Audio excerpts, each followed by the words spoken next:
नमस्कार दोस्तों, स्वागत है आपका हमारे इस चैनल धूप धनुषी आरती में। दोस्तों, मैं कुछ ही दिन पहले जो है बनारस के एक भाई के साथ किसी विषय पर जो है वार्तालाप कर रहा था, तो उसमें एक विषय आया जो कि गंगा आरती का विषय था।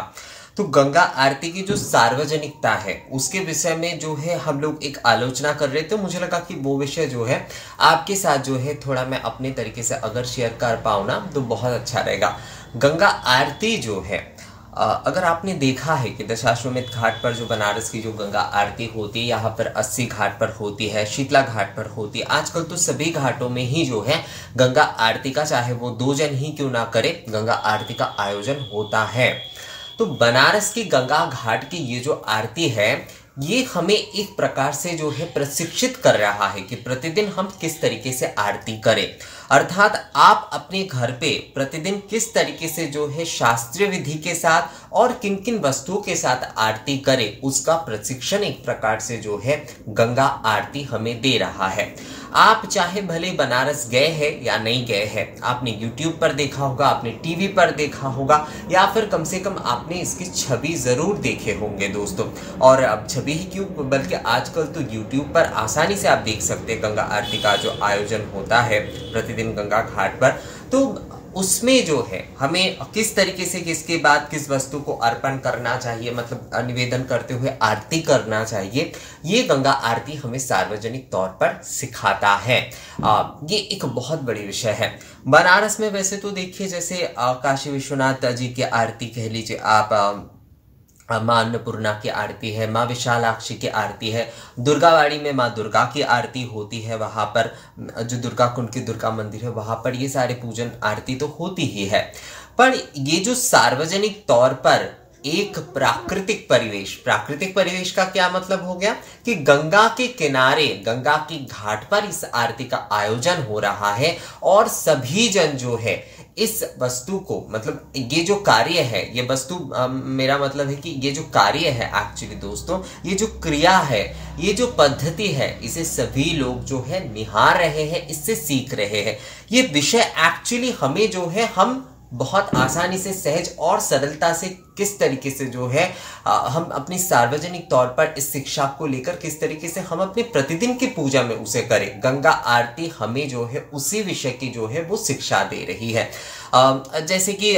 पूजा करने की विधि, जैसे जो पंडित जी होते हैं उनके भी एक जगह पर जाकर उन्हें शिक्षा प्राप्त करना होता है कि किस विधि के साथ पूजा करना है, किस विधि के साथ आरती करना है। तो गंगा आरती हमें जो है वो लाइव सिखा रहा है। अगर आप बनारस जा रहे हैं, मतलब बनारस गए हैं और बनारस के आप घाटों में संध्या के समय संध्या आरती का दर्शन कर रहे हैं, तो वहां पर लाइव आपको जो है उस चीज का जो है ना दोस्तों मतलब सीखने को मिल रहा है। तो गंगा आरती की सार्वजनिकता की अगर देखा जाए तो वहां पर यह विषय है। जैसे हर द्रव्य की आप ले लीजिए, पहले जैसे धूप से आरती की जाती है, वैसे आपने नोटिस किया होगा या नहीं मुझे नहीं पता, पर वहां पर पहले जो है अगरबत्ती का उपयोग किया जाता है। तो मैं उस दिन जो है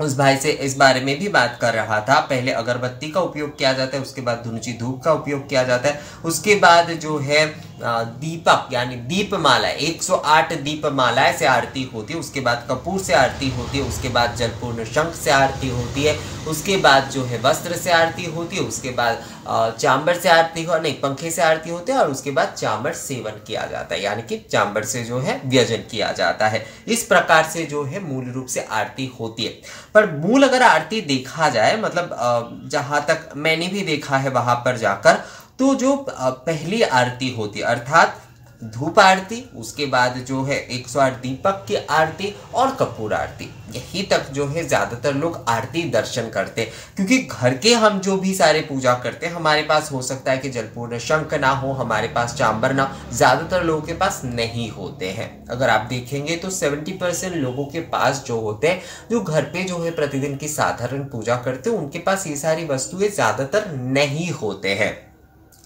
पर धूप सभी के पास होते, दीप जो है वो सभी के पास होते जो लोग पूजा करना चाहते। तो हमें जो है आप साधारण आरती और विस्तारित आरती, साधारण विस्तारित दोनों आरती का ही ज्ञान जो है वो हमें गंगा आरती से मिल रहा है। बनारस की जो गंगा आरती है उससे हमें मिल रहा है। तो पहले अगरबत्ती से आरती होती है, धूप बत्ती अगरबत्ती से वहां पर आरती की जाती है, उसके बाद धुनुची धूप से आरती होती है। तो यहाँ पर वैसे तो अगर सही तरीके से देखा जाए, मतलब पारंपरिक तौर पर या फिर सनातन पद्धति को देखा जाए, तो यहाँ पर अगर दोनों धुनुची का इस्तेमाल किया जाता तो ज्यादा सही होता।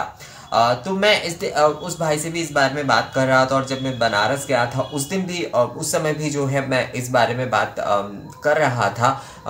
जो लोग ये गंगा आरती का आयोजन करते, तो उनका कहना था कि एक धुनुची, क्योंकि हम वहां पर जला ही रहे हैं और जो आरती कर रहे हैं, मतलब आरती के जो धूप आरती है उसके हम मूल रूप से धुनुची धूप ही इस्तेमाल कर रहे हैं, पर दूसरा धुनुची हमारे लिए जलाना जो है थोड़ा मुश्किल हो जाता है, क्योंकि दोनों धुनुची का उसका अरेंज करना और वो सारी चीज़ें मतलब बहुत तरीके से जो है उसकी व्यवस्था करना, उसे साफ करना, ये सारी चीज़ें थोड़ा जो होता है ना, थोड़ा लेंदी हो जाता है उससे। तो इसलिए जो है हम मूल जो धूप आरती है उसे जो है उन्होंने जो है धुनुची धूप से करने की पहले से ही जो है, मतलब जब से प्रथम से शुरू हुआ तभी से जो है धुनुची धूप से ही जो है धूप आरती होती है। और पहले जो मंगल प्रार्थना होती है, आप देखेंगे कि सर्वेश सुखी न भवन्तु, इस तरीके से जो मंगल प्रार्थना होती है आरती से प्रथम में, वो अगरबत्ती लेकर की जाती है। तो मूल आरती में जब प्रवेश हो रहा है तो धुनुची धूप के माध्यम से ही जो है आरती की शुरू हो रही है। पर मंगल प्रार्थना यानी मंगल कामना जो है विश्व के लिए जब किया जा रहा है, तो वहां पर अगरबत्ती का प्रयोग इसलिए हो रहा है क्योंकि वहां पर दोनों धुनुची का असल में जो है व्यवस्था करना थोड़ा मुश्किल हो जाता है। पर अगर जो है, क्योंकि धूप के हिसाब से, सनातन धूप के हिसाब से जो है अगर देखा जाए, तो अगर दोनों धुनुची का इस्तेमाल किया जाता तो वो ज्यादा अच्छा होता। पर क्योंकि जो है गंगा घाट में वो सारी चीजें व्यवस्थित करने होते हैं और उन सारी चीज़ों को, मतलब दोनों धुनुची, जैसे कि आप जो है आरती के लिए एक धुनुची का उपयोग कर ही रहे, दूसरा वाला घर पे आप जब कर रहे हैं ना, तब जो है आप इन सारी चीज़ों का व्यवस्था अपने तरीके से कर सकते हैं। पर जब सार्वजनिक तौर पर होता है ना, तो बहुत सारी चीज़ों का ख्याल रखना होता है, बहुत सारी चीज़ें मेंटेन करना होता है। तो वहाँ पर शायद ये दो धुनुची एक के बाद एक, मतलब पहले हमने एक निवेदन करके मंगल प्रार्थना की, उसके बाद फिर से जो है धूप आरती में हम जा रहे हैं धुनुची धूप के साथ, तो ये थोड़ा लेंदी प्रोसेस हो जाता है। तो इसी वजह से जो है अगरबत्ती और धूप बत्ती से जो है पहले मंगल प्रार्थना की जाती है। आरती जब शुरू होती है वो धुनुची धूप से ही शुरू होती है। धुनुची धूप से जय जय भगीरथ नंदिनी जब गाकर जो आरती की जाती है वहीं से आरती शुरू होती है। पहली जो वो धूप से प्रार्थना की जाती है वो मंगल प्रार्थना होती है, यानी कि मंगल कामना होती है। तो यही विषय है। घर पे हम जो है इस जगह पर दो, इसलिए मैं आपसे जो कहता हूं ना कि दो धुनुची धूप का उपयोग करना चाहिए। बनारस के कई मंदिरों में जो है ऐसे माँ के सामने या फिर किसी भी देवी देवता के सामने जो है, ज्यादातर शक्ति मंदिर में ये नियम निभाई जाती है अभी, तो एक धुनुची धूप जो है वो माँ के सामने जलाकर दूसरे धुनुची धूप से जो है माँ की आरती की जाती है। गंगा घाट पर अगर ये नियम होता तो बहुत अच्छा होता, पर मैंने आपको जैसे कि बताया कि प्रोसेस जो होता है वो थोड़ा लेंदी हो जाता, और सार्वजनिक तौर पर जब कोई अनुष्ठान करना होता है तो वहां पर ये सारी चीजें थोड़ा ख्याल रखना होता है। तो इसलिए जो है मंगल प्रार्थना के लिए उन्होंने जो है हर जगह पर जो है हर घाट पर जो है मंगल प्रार्थना के लिए जो है अगरबत्ती या धूप बत्ती का प्रयोग होता है, कि कम से कम धूप से ही हम मंगल प्रार्थना कर रहे हैं। पर मूल आरती में जब प्रवेश हो रहा है तो वो धुनुची धूप के माध्यम से ही जो है आरती शुरू हो रही है, जय जय भगीरथ नंदिनी जो है आरती संगीत के साथ। तो यही जो है बनारस की आरती के अगर आप देखेंगे तो शिक्षणीय विषय है, जिसमें से हम थोड़ा अपने घर पे किस तरीके से करें और किसके बाद किस वस्तु का जो है उपयोग करना होता है, यानी किस डब्बे का उपयोग करना होगा आरती में, ये भी जो है हमें गंगा आरती से शिक्षा मिलता है। ये एक बहुत बड़ी बात है दोस्तों। उसके साथ साथ अगर आपने कभी देखा है तो हमारी जो हस्तकला है, जैसे कि ये जो आरती के जो दीपक होते हैं, जो धुनची होते हैं, या फिर धूप जो है, इन सारी चीज़ों के बारे में सभी को जानकारी मिल रहा है। और जो लोग विदेश से आते हैं वो भी कई समय जो है ये धुनची, दीपक, ये सारे जो वस्तुएं हैं, ये सारी चीज़ें खरीद कर लेकर जाते हैं अपने घर पे। वो शायद नहीं जलाते, कुछ लोग जलाते हैं, कुछ लोग नहीं जलाते, क्योंकि विदेश से जो लोग आते हैं जरूरी नहीं है कि वो सभी लोग जो है ये सारी चीज़ें जो खरीदते हैं वो जलाने के लिए खरीदेंगे, पर कम से कम जो है वो एक शोपीस के तौर पर, एक हस्तकला के तौर पर जो है ये धुनची, दीपक, ये सारी चीज़ें खरीद रहे हैं। तो इससे क्या हो रहा है, हमारे एक हस्तकला का प्रदर्शन हो रहा है, हमारे पारंपरिक जो धूप औषधि वगैरह है, या फिर ये जो घी के दीपक के जो पारंपरिक जो रूप है, इन सारी चीज़ों का भी ज्ञान जो है वो सभी को मिल रहा है। तो इन सारी चीज़ों को जलाने में कई लोगों की उत्सुकता भी बढ़ रही है, और साथ साथ जो है हस्तकला के प्रति भी जो है लोगों का ध्यान जा रहा है। तो इसके अगर देखा जाए तो पूरी तरीके से ही जो है ना ये एक सार्वजनिक सेटअप है। और गंगा आरती इसीलिए इतना ज्यादा प्रसिद्ध है क्योंकि ये सार्वजनिक तौर पर लोगों को सिखाता है, सार्वजनिक तौर पर लोगों में जो है एक प्रकार से जागरूकता देता है कि इस तरीके से हमारे सनातन पद्धति में जो है देव अर्चन, देव आराधना की जो पद्धति है वो इसी तरीके से हम जो है बहुत सारे समय से जो है, मतलब आदि समय से जो है हम इसी प्रकार से जो है देव अर्चन करते आ रहे हैं। ये सभी विश्व को बताया जाता है, सभी लोगों को बताया जाता है, प्रशिक्षित किया जाता है, सिखाया जाता है। तो गंगा आरती जब भी आप देखें दोस्तों, बनारस में आप जाकर देखें, यूट्यूब में देखें, तो उससे आप कुछ सीखने की अवश्य कोशिश करिए, क्योंकि गंगा आरती ही एक ऐसी अनुष्ठान है हमारे आज के समय में अगर देखा जाए तो वो हमें सार्वजनिक तौर पर सिखा रहा है। जिन्हें पूजा करना बहुत अच्छे से नहीं भी आता है, अब मान लीजिए कि कोई YouTube नहीं देखता है, कोई कुछ नहीं देखता है, पर अगर गंगा आरती वो बनारस में रहकर 2 दिन देख लेता है या फिर कम से कम 1 दिन भी देखता है, तो उन्हें इसकी नॉलेज हो जाता है कि किस तरीके से जो है हमें अपने भगवान की सहज और सरल तरीके से पूजा करना है। मैंने ऐसे कई लोगों को देखा है जो शायद उस तरीके से आस्तिक नहीं है, मतलब भगवान में तो उनके विश्वास है पर वो पूजा शायद उतने धारावाहिकता से नहीं करते हैं अपने घर पे, पर बनारस जाकर वो ये आरती देखकर आकर जो है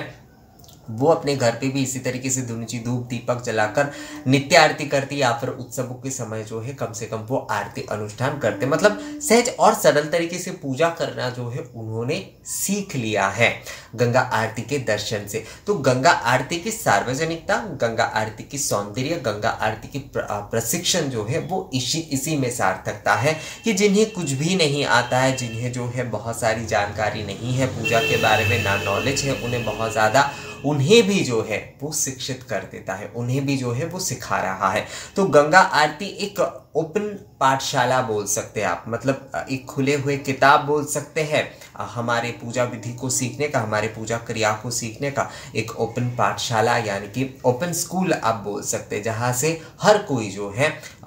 आरती और सहज सरल पूजा को सीख सकता है। तो बनारस की गंगा आरती के ऊपर क्योंकि मैं ये आलोचना कर रहा था तो मुझे लगा आप लोगों के साथ इस विषय को थोड़ा साझा करूं। तो आप लोग जब भी अगली बार से गंगा आरती देखें तो बहुत ही ज़्यादा ध्यान पूर्वक आप इसे देखिएगा, आप लोगों को इससे जो है जानकारी ज़रूर मिलेगा, मतलब किस के बाद किस विषय को करना है और किस तरीके से करना है, ये सारे विषय की जानकारी जो है आप लोगों को उससे ज़रूर मिलेगा। और आप लोगों को देखिएगा, आप लोग उससे जो चीज़ सीखेंगे ना वो आप भूलेंगे नहीं कभी। और हमेशा जो है यही कोशिश हमें करना चाहिए कि सार्वजनिक तौर पर जैसे गंगा आरती हो या फिर दुर्गा पूजा की आरती हो, वहाँ से हमें कुछ सीखने की, तो हमारी आधी जो पूजा विधि को सीखने का प्रशिक्षण जो है ना वो वहीं से हो जाता है। तो हमारी ये सार्वजनिक उत्सव, सार्वजनिक जो आयोजन होते हैं वो इसी वजह से होते हैं दोस्तों, ताकि हर कोई जो है कम से कम सहज सरल पूजा विधि को जानकर, कम से कम ये धूप दीप के आरती विधि को जानकर जो है अपने नित्य दिन की पूजा को वो